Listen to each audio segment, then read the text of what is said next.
میں آپ کو انشاءاللہ کلمہ پڑھاتا ہوں نا، جی آپ میرے ساتھ کلمہ پڑھیں. جی اور سنو ٹھیک ہے جی.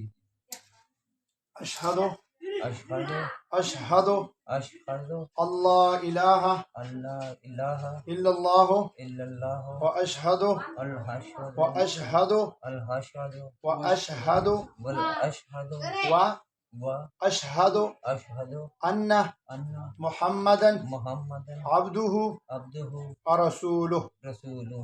اشہد ان لا اشہد ان لا الہ الہ الا اللہ الا اللہ واشہد ان واشہد ان محمدا محمد عبدہ عبدہ ورسولہ. رسولہ.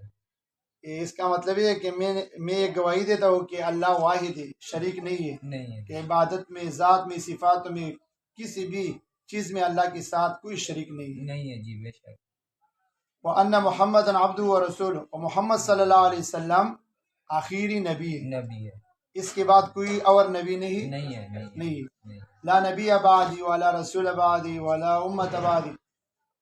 یہ جو قرآن ہے یہ آخری کتاب ہے. جی جی جو پیغمبر ہے محمد صلی اللہ علیہ وسلم یہ آخری پیغمبر ہے. جی جی اس کلمے میں دو جملے ہیں، اللہ اور محمد. جی اللہ پہ ایمان اور محمد صلی اللہ علیہ وسلم پہ ایمان. یہ دو جملے آپ نے اس پر اقرار کیا، بس آپ مسلمان ہو گئے. جی مبارک ہو، خیر مبارک جزاک اللہ.